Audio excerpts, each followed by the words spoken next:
Welcome to the newest episode of Beyond the Fame with Jason Fraley. I'm your host, Jason Fraley, picking the brains of the top filmmakers, musicians, and artists of our time. Happy 25th birthday today to Pakistani activist and Nobel Peace Prize laureate Malala Yousafzai. I spoke to filmmaker Davis Guggenheim about his 2015 documentary He Named Me Malala, chronicling her journey from surviving a Taliban attack to becoming a global ambassador for girls' education.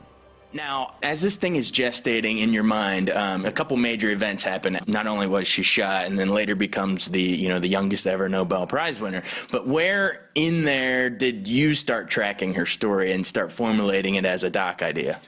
Well, the producers, Walter Parks and Laurie McDonald, Hollywood producers who ran DreamWorks for many years, called me up and said, we're going to make a movie out of this, but she's so extraordinary, we should make a documentary. And I'd only known a little bit. I'd read that she'd been shot on her school bus.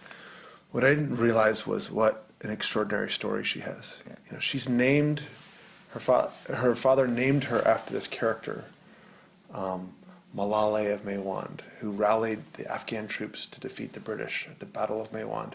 She's named after a girl who speaks out and is killed for speaking out. I mean, how could you write something like that? Did you try to play up that almost fatalistic idea, like born to fulfill that destiny? There's a question in the movie and why it's called He Named Me Malala. Was she the product of her father's sense of mission? Because he himself was a strong believer in girls' education, or is she herself? And what's really inspiring by the movie is you get to meet her. You're in Birmingham, England with her family. She's arm wrestling with her brothers. They're laughing, they're teasing each other. And you're also seeing her out there in the world trying to fight for girls' education. You know, there are 66 million girls who are out of school. And to her, it's her sense of mission. But it's a really exciting, because the movie's opening worldwide. It's opening in Washington on October 9th. And I think girls everywhere are saying, this is a story for me. Yeah. I want to bring my father, I'm going to bring my mother to go see this movie. How did you get access to her and her family? Tell me about sort of reaching out to them and making that actually happen. Well, I didn't know what it would be like. You know, I took a cab to their home in Birmingham, England, rang the doorbell, and Malala just walked outside and let me in. And they immediately opened their doors to me. And Did they know you were coming, or was it a surprise visit? We had an appointment. Okay. But I'm half Jewish, half Episcopalian. I never really got to know in a real way a Muslim family, so I didn't know what would it be like to walk into their home. What I realized and what you see when you see this movie is a family just like mine. Yeah. Charming, wonderful, funny, irreverent, and I started to think about. It made me think about what kind of father I am. I have 3 kids. I have 2 daughters. And even though they're from this other part of the world, 7,000 miles away, I started to ask, do I really believe that my daughters are equal? Am I doing everything I can to make my daughters feel like they can do what this incredible girl has done, which is to speak out and to fight for what she believes? Yeah, how does that, you're talking about dealing with, a Muslim family, and I assume probably a more progressive Muslim family that she probably grew up in compared to a lot of others. But how's that also reflected across the pond here? Yeah. Like you're saying, you said how it's reflected in your own family, but just generally, we like to, a lot of Americans like to view themselves as, so advanced, but how is that still mirrored on this one issue of women's rights? Well, when you look at Malala and her father, in many ways, they are more enlightened than I am. Right. Her father built this incredible school in Pakistan. Girls were being educated. Girls' lives were being inspired. They were becoming doctors and lawyers and changing society. The Taliban came in and fought that. They were blowing up. So they blew up 400 schools in the area where Malala lived. But when I go home to my own family, I think, do I really think my daughters are equal to my sons? Yes, I think they are, but do I act that way? Right. Sometimes when I think of something that's on my mind, I ask my son what he thinks. I don't ask my daughter, and so maybe I could do more. And I think that's what's so appealing about this movie. It's why I think the movie's got such a wide reach, and why Fox Searchlight decided to release it worldwide, is because it what the choices that they made in their life play upon me, and they ask me these fundamental questions of what kind of father am I? And I think girls can say, am I doing what Malala does? Do I choose to use my voice to speak out for what is meaningful to me?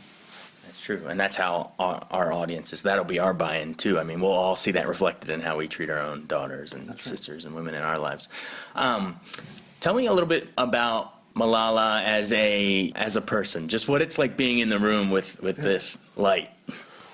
She's a incredibly focused, serious young woman. I was with her when she went to the White House, when she asked President Obama about drone strikes. She's fearless. That's gutsy. You know, there's a lot of powerful people who would be too intimidated to ask him those questions. I've seen her in Nigeria when she asked the president, why isn't he doing more for the girls who are kidnapped? But I also see her at home surfing the web and looking for pictures of people like Brad Pitt and Roger Federer. She's an ordinary girl. And I think sometimes we put people on a pedestal and we think, well, we could never be like them. She was an ordinary girl. They were taking away something that was very meaningful to her. They were blowing up schools. They were flogging women. And she said, I'm going to step up. I'm going to use my words to fight this terrible thing.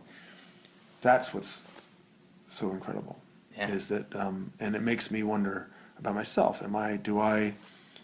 Do I stand up for the things that are important to me? Do I do even half as much as what she does?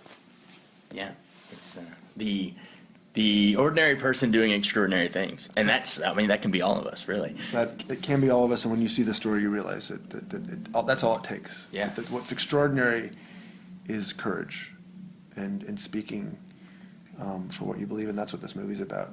Yeah. Well, you've kind of made a career of doing that, as humble as you would like to be, and it's admirable, sir. But you've made a career speaking up for what you believe too. Is this here's Malala speaking of girls' childhood education. Is this a natural progression from, Waiting for Superman and sort of those ideas that percolated in your own conscious? There's the through line about education, because I made Waiting for Superman, and my first film was about public school teachers, called The First Year. But mostly this is just a father-daughter story. Okay. My dream was, when I started this movie, the very first day, I was like, what if teenage girls said to their parents, I want to go see this movie. This movie speaks to me. What if this movie spoke to girls all around the world? Because there are 66 million girls who are out of school. Yeah. And what's exciting is that there's so many world's problems that seem impossible to solve. But educating girls is the one thing we know works. It's a silver bullet. When you educate a girl, it transforms her life. It transforms our lives, because we have productive societies. We have more humane societies. And we see it in this story, and we see it around the world. When you come to the point where you say, I have to make a doc on this pressing issue, you do an amazing job with it, sometimes an Oscar-winning job with it. You put it out there in the world, and it's received. Yeah. Obviously, you're moving on to other projects, but what is your mental follow-up to those issues? Let's say like Inconvenient Truth. What are your current thoughts on climate change compared to that? Or education with, Superman? Like, what is the mental follow-up to that? Well, there's no better feeling than to feel invested in something and feeling part of something. And the movement to fix climate change is very important to me. My job, I have to be clear about what my job is. I'm a storyteller. I make documentaries. So I have to walk the walk. Like, I have solar panels on my house. I have an electric car. And that's really exciting, because my movies are made with solar power, clean energy, and my car is driven by the rays of the sun. That's pretty cool. But in terms of being an activist, I have to know that my job is to continue telling stories for good. Yeah. What is if it's people who are about to come out to the Nat Geo thing tonight, or people that are going online and looking at all the movie listings, and they see your doc on, October 9th in DC. Why should they go see this? What's the main pitch? Just to an average American family, why go see this? There's no better feeling than to feel part of something. I like my movies to be not just movies. They're part of participating in something. And so when people bought a ticket to Inconvenient Truth, and certainly when they buy a ticket to this movie, they feel like they're being part of something special. It's The movie's funny, it's inspiring, but you also feel like you're part of this extraordinary girl's life. Gotcha. Fox Searchlight, which releases great movies, hasn't done a documentary in years, but they saw this as a story that has universal appeal. It's a family story. It's a father-daughter story. They're releasing it worldwide because they think it's a special movie. And I think audiences, will really learn something from it. You know, teenage girls, their mothers and their fathers will come away feeling inspired, but they'll also come away being part of something, part of something very special. Absolutely. And I know all of your mental energy is in promoting this current project. What do you got coming up? Any teasers? No, I'm gonna take a short sabbatical. My son is a senior in high school, and I'm gonna take a break and try to be a better father. Nice. Where are you based? I live in California. I live in Venice, California. Oh, nice. So trying to be, learn from Malala's father, who's a wonderful father, to be a better father. Yeah. Take some time to do a little bit of a mental documenting of the senior year here. Yeah, that's right. All right, That's cool. right. Well, thanks so much for taking the time. My pleasure. That was easy. Well, no, you're good. That's the goal, right? Yeah. Yeah. Not just easy, but good. Thanks so much for joining us on Beyond the Fame with Jason Fraley. Remember to hit the subscribe button and give us a 5-star rating if you like what you hear. We'll see you next time.